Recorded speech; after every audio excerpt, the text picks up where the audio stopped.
Hey there, Heather Boyd here, and welcome to day 2 of the Art and Gratitude Journal Challenge.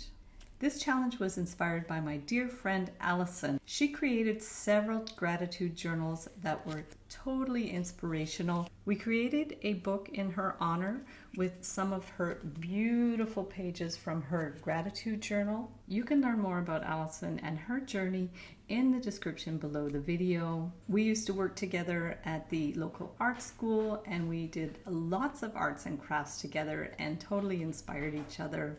This is my gratitude journal that I created in her honor with lots of unexpected inspiration. I'll also link up where you can purchase this 8x8-inch sketchbook. I just love the square size. And without further ado, let's get into today's challenge.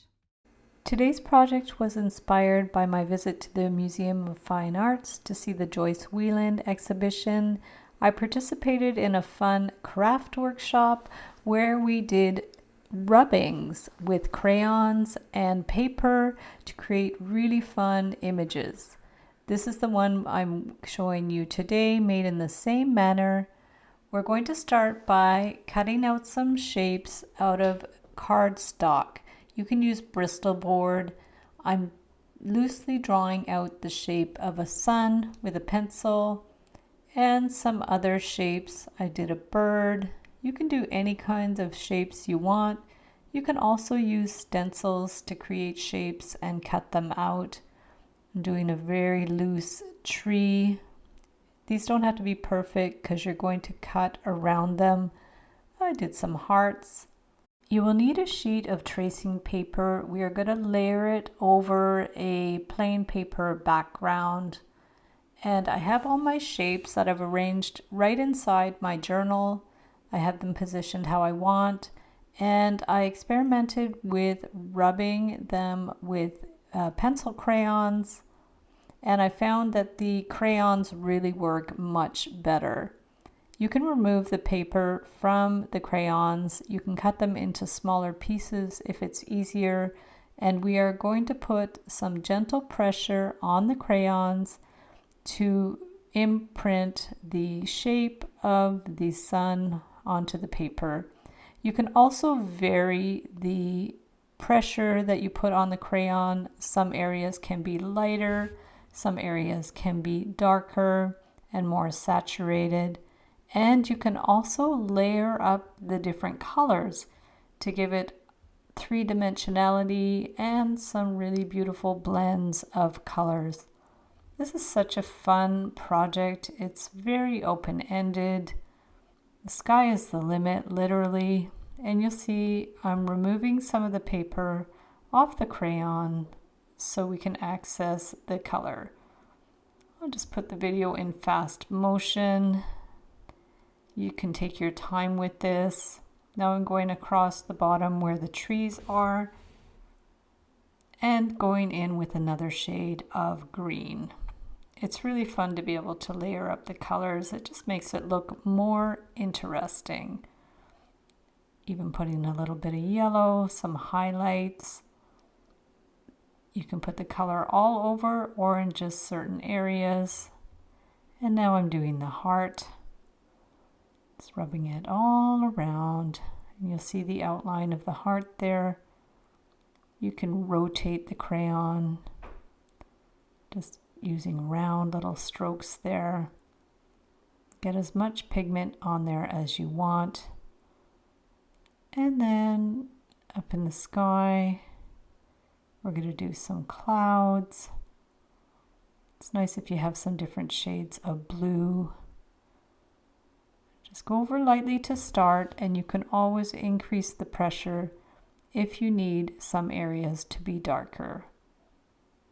You can see the outline of the clouds there. You can push it more around the outlines if you like.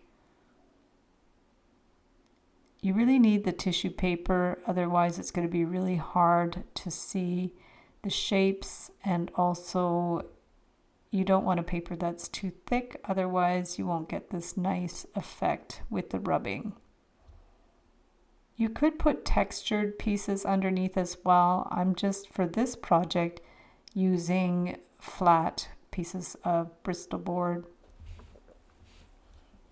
And if you check out my free ebook, I have some other projects for this style of rubbings. They also call it frottage, where you press a graphite or the crayons onto the paper and it picks up the texture of what's underneath it.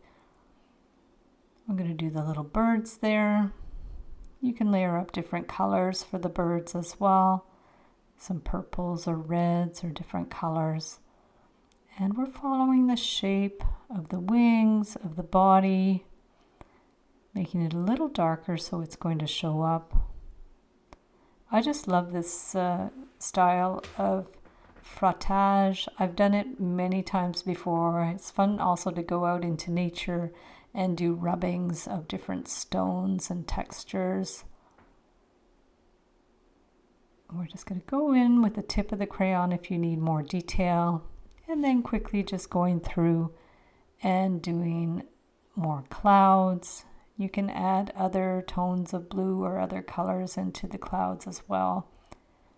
And if your cloud stencil slips a little bit, it's okay. It'll give it a more three-dimensional look if you have shifted your shapes a little bit as well. Just really experiment with this and see how things turn out and be surprised by all the effects that you might get along the way. I'm going to go in and put a little bit more blue in the sky, going in between the sun rays. Just bring the end of the crayon right up there. If we need just a little bit of color. And I'm going to continue doing another tree.